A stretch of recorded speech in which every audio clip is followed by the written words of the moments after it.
بسم اللہ الرحمن الرحیم۔ صحیح مسلم کی حدیث نمبر 2358۔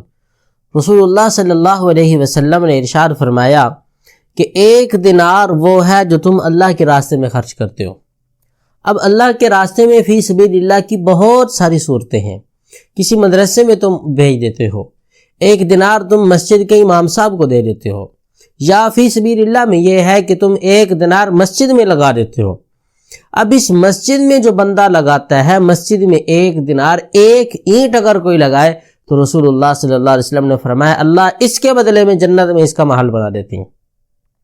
اور اللہ کے راستے میں 1 لمحہ 1 روپیہ خرچ کرنا 49 کروڑ کے برابر اس کا ثواب ہے۔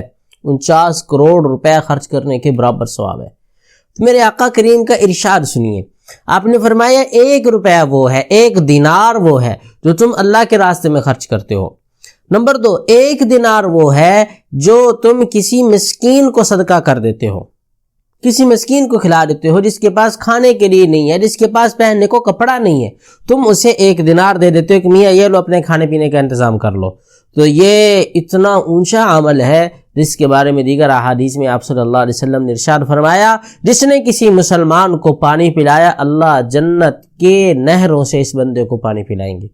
جس نے کسی کو کھانا کھلایا اللہ جنت کے دسترخوانوں سے اسے کھانا کھلائیں گے۔ اور تیسری چیز میرے آقا نے فرمایا 1 دینار وہ ہے جو تم کسی کو آزاد کرنے میں خرچ کرتے ہو۔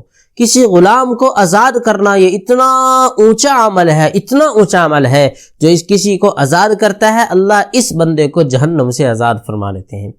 تو یہ 3 کیٹیگری آپ نے ارشاد فرمائی۔ پہلی یہ کہ جو تم اللہ کے راستے میں خرچ کرتے ہو 1 دینار وہ ہے۔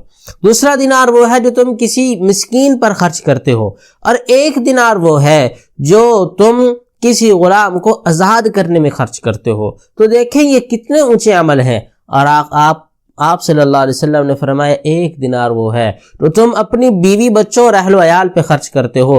یاد رکھو یاد رکھو یاد رکھو، یہ 4 کیٹیگری بیان کی ہیں۔ 1 اللہ کے راستے میں، نمبر 2 مسکین کو خرچہ جو تم نے دے دیا، نمبر 3 کسی غلام کو آزاد کرنے میں، نمبر 4 جو تم نے اپنے اہل و عیال پر خرچ کیا۔ میرے آقا فرماتے ہیں ان سب سے اچھا اجر کے اعتبار سے وہ دینار ہے جو تم اپنی بیوی بچوں پر خرچ کرتے ہو، سب سے زیادہ تمہیں اس کا ثواب ملے گا۔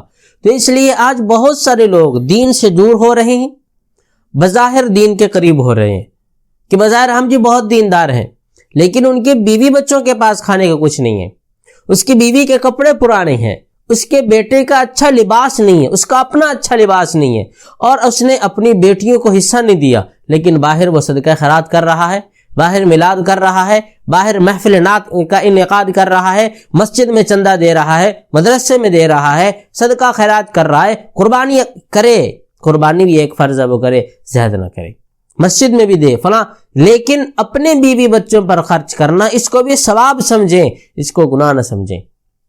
آقا کریم صلی اللہ علیہ وسلم نے اس امت کو ایسی رحمت کا درس دیا کہ قیامت تک دوبارہ کوئی فلسفہ، کوئی مذہب، کوئی دین، کوئی فرقہ، دنیا کا کوئی مذہب اٹھا کر لائیں اس کی مثال پیش کرنے سے عاجز ہے۔ اس لیے اس دین پر چلیں، اور اب اگر صبح سے شام تک آپ پسینہ بہاتے ہیں اور وہ 1500 اپنی بیوی بچوں پر خرچ کرتے ہیں تو یہ سمجھیں آپ کو اللہ کے راستے میں دینے سے بھی زیادہ ثواب، مسکین کو دینے سے بھی زیادہ ثواب ہے، اور کسی غلام کو آزاد کرنے سے بھی اللہ زیادہ ثواب تمہیں عطا فرما رہے ہیں۔